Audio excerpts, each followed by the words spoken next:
ما الحق بالسعود. الناس بتسافر بلاد برا، الكويت، الامارات، السعوديه.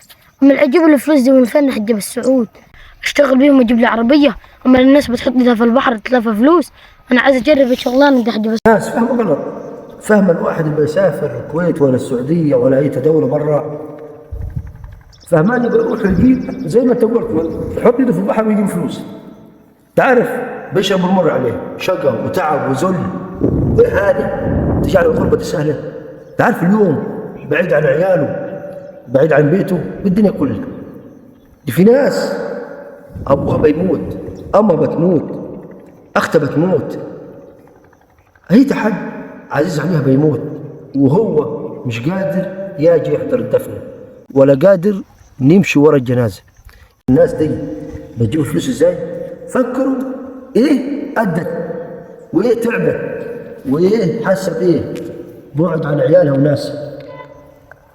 ما تفكروش في الفلوس بس، الشقة والتعب هو ذل وإهانة. ناس تجعلني بجيب فلوس وخلاص، حرام عليكم.